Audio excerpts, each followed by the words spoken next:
तत्सवितुर्वरेण्यं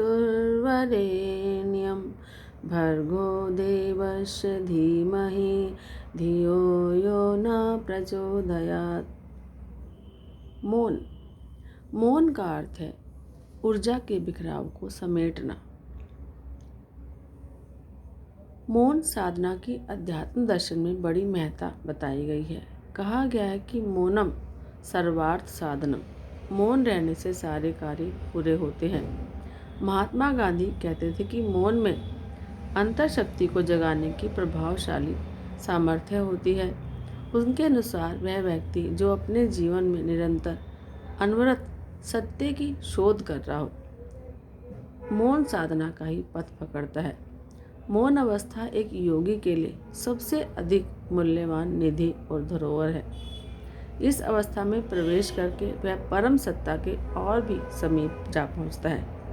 बहिरंग से नाता तोड़ के अंतर क्षेत्र की गुफा प्रवेश साधना उसके लिए फलदायी सिद्ध होती है। मौन अवस्था में की गई प्रार्थना और तप और साधना कभी निष्फल नहीं होती, ऐसा विद्वान जनों का मानना है। किसी विद्वान ने कहा है कि भय से उत्पन्न मौन जड़ता का प्रतीक है, किंतु संयम जन्य मौन साधुता है, तपस्वी का आभूषण है। इंद्रिय संयम हेतु सबसे अच्छा प्रतीक मौन को माना गया है। जो मौन साध लेता है वह सारी इंद्रियों को वश में करके जितेंद्रिय कहलाता है। महर्षि व्यास के मुख से निकले वचनों को लिपिबद्ध करके पुराण रचने का पुरुषार्थ गणेश जी द्वारा मौन साधना के बलबूते पर ही संभव हो पाया। यदि इतनी लंबी अवधि तक यह साधना और पुरुषार्थ न निभाया गया होता तो साहित्य का सृजन भी कभी संभव नहीं हो पाता। चिंतक और मनीषी फ्रैंकलिन ने कहा कि चींटी से अच्छा कोई उपदेश नहीं देता, क्योंकि वह मौन रहती है। मौन का अर्थ है ऊर्जा के बिखराव को समेटना और उसे संग्रहित कर उच्च स्तरीय पुरुषार्थ में नियोजित करना। मौन साधना के साधक अपनी आध्यात्मिक उपलब्धियों के सामने संसार के सभी प्रकार के वैभवों को तुच्छ मानते हैं। मौन साधक अतीत के अनुभवों से अर्जित ज्ञान संपदा को मौन स्थिति के क्षणों में पुनः नियोजित कर एक नवीन विचारधारा को एक कलाकार की तरह मूर्त रूप देता है। ऐसी विचारधारा जो युग के अनुकूल होती है और सर्व कल्याणकारी होती है। युग प्रवर्तक दृष्टा ऋषिगण इसी कारण मौन का महात्म्य बताते रहे हैं। वाक शक्ति की ऊर्जा का सर्वाधिक सुनियोजन मौन साधना में होता है।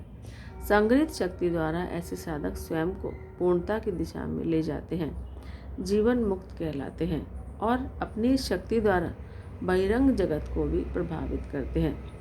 माँ को मिटाने की सर्वश्रेष्ठ स्थिति मौन अवस्था है। जब माँ यानी कि अहं का लोप हो जाएगा तो कौन क्या सोचेगा और कौन क्या बोलेगा। इस साधना को समर्पण योग की साधना कहा जाता है। जो जितना गहरा होता है वह उतना ही मौन होता है। स्थिर जल गहरा होता है, यह उक्ति मौन के संबंध में सही सिद्ध होती है। जो वाचाल होते हैं वे उतने ही ज़्यादा बहिर्मुखी होते हैं और तिरस्कार का भाजन बनते हैं। मौन बुद्धिमानी का ही दूसरा नाम है, जो मनुष्य का सर्वोत्तम आभूषण है। घोंसले में सोती हुई चिड़िया को भगवान आश्रय देता है। गुफा में हिम समाधि प्राणियों में नई ऊर्जा का संचार करता है। मौन मनुष्य की वाणी को शक्ति से ओतप्रोत कर देता है। मौन अवस्था एक ऐसी अवस्था है जिसमें भगवत सत्ता व्यष्टि सत्ता के और समीप आ जाती है। मनुष्य देव स्वरूप होता है और भगवान सत्ता से एकाकार होता है। मौन एक विराम की स्थिति है जो मनुष्य को भावी तप पुरुषार्थ हेतु पर्याप्त बल देती है, ऊर्जा से ओतप्रोत कर देती है। हर ऋषि स्तर के साधक को मौन का सहारा लेना चाहिए ताकि समष्टि हित साधन संभव हो सके। राधे राधे।